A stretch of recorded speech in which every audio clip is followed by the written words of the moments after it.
So what happens? So for me, why a lot of people aren't progressing as well is, there's one side where they just throw their people in the deep end. There's the other side that's getting ready to get ready. Well, we're organizing our knowledge base. We're getting our security in line. We're getting our permissions within all our folders in. We're having another policy guidelines group. We're evaluating 7 tools. We're seeing some best practices. And meanwhile, it's a year later, and they haven't done anything. But their competitors have started small. They've taught their people how to prompt effectively. They've put in the most common knowledge bases people use. They've automated some small SOPs, but they've had some gains. They've developed efficiencies, but most of all, they've built AI literacy within their organization while their competitors are still getting ready to get ready. And that chasm's getting bigger and bigger for those people that aren't taking action. So I'm not going to spend a lot of time on this model, but for me, what's interesting is even from a sales perspective, in the past, even if you sold technology, you just needed sales mastery, sales process, and sales methodologies. I know I think about a decade ago, talking to a lot of my tech clients and vendors, and they're like, well, we just need our salespeople to know just enough to get the deal.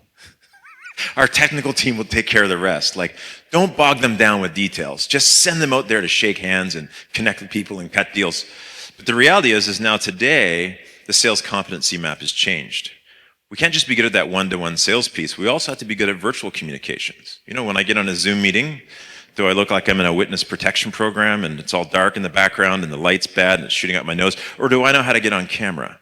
Have I got competencies in all the major digital platforms and communications tools out there? And then do I have virtual soft skills and cognitive skills? Do I know that a text that goes out, a personal text works one-on-one, but I can't write the same thing in an email? And what works in an email probably won't work in a LinkedIn. The fact that there's a whole bunch of context or emotional intelligence applied to digital platforms. And then we have social networking skills, of course, online and offline. And then TQ, which is technology intelligence or technology quotient, is do I understand how to evaluate technology, speak in tech, systems, process, and design, basic workflows. Can I spin up an agent just for my own work purposes within my own sandbox? These are skills today that are really necessary for today's sales professionals and business owners. And then lastly, right brain selling, which is all the things that AI can't do well. Connect with people, tell a joke, paint outside the lines, lead, innovate, understand politics, give. These are all really important things that actually, as AI does more and more, the people skills, the EQ skills are going to get more and more valuable. That's going to be our defensive position as humans, in my opinion. So this is the new competency map, and AI used to be just part of TQ, but now it touches every part of the process. Every aspect of this can be powered by AI. So what I look at it is we're now human resource and AI resource managers. So a lot of in organizations I look at, even for myself in my sales process, conservatively, I am managing 8 different AI assistants on a regular basis, essentially, and coordinating them and collaborating with them in my business processes on a daily basis, right? And so every sales professional, every business owner, and pretty well almost every role can do that and should be doing that and working towards that. So core principles of the AI mindset. Number 1, iteration over perfection. Embrace the unpredictable. Teach the tool to teach you. And this is something that Paulo and I were talking about, how to build an email agent in Copilot that writes like you. And I showed him my process to do it. It takes about 20 minutes to build one. And my big thing with him was I asked it to teach me how to build it. That it's amazing what happens when you actually partner with your AI to help you build your AI, how much quicker these things actually move. Start fast, start rough, small, but start small with little experiments and expand. And unattached teachability, and this is important, is when we went from GPT-4 to GPT-5, everything I built broke. I wanted to quit AI, right? But you got to let go. You got to realize it's a constant state of evolving, and that's where we're at.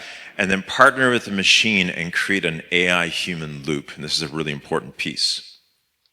So these are our stages of adoption. I'm going to go through them really quickly. And this is just my lens. You might have your own more sophisticated look at it. But this is how I see my clients going through this process. And for me, it's starting people off. So if you're trying to help clients adopt to Microsoft Copilot, or whatever platform you're building for them or with them, as I start off with just basic AI literacy. Do they understand prompting best practices, right? And then governance, the do's and don'ts, the securities, the how to make sure it's not training on your data, all that stuff is in place. What goes into it, what doesn't go into it, what is shipped has to be evaluated by a human. There's a bunch of governance pieces in there people need to learn. And then security, of course. So we start off with basic AI literacy and security so people feel comfortable, and they start to do prompts to get results.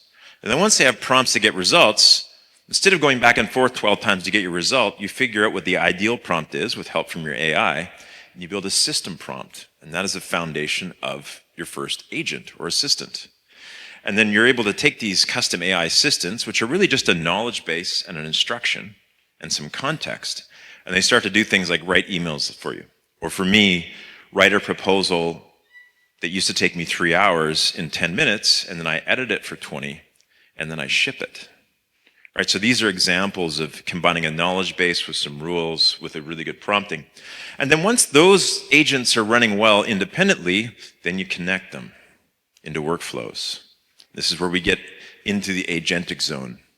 And then we move into AI implementations and cross-functional departments and connecting things together, and eventually AI infrastructure, where your AI tool is actually your business operating system. I've got clients who are now running, good or bad, pretty well Claude is their business operating system. They're not opening a lot of software. They're talking to it, they're pulling data from here, it's building a PowerPoint, it's drafting an email for them, it's running numbers, it's doing expense reports, and it's all just conversation, connected through MCP with all these other aspects of their business. So it begins to be actually where AI is actually the glue that holds together the whole business. That's your operating system, talking to your phone, which is pretty wild. But at the end of the day, as an MSP, if I can just get to step 2 with a client and help them build something that writes emails really well like them every time and saves them 10 minutes every time they write an email, and save them 2 hours every time they write a proposal, and save them an hour every time they're prepping for a meeting, and they add up those efficiencies, we're now a trusted advisor. They're going to trust that we're going to take them through the rest of this process. But if we just sell them a Copilot license and wave goodbye, don't be surprised when there's another consultant in there chewing up your wallet.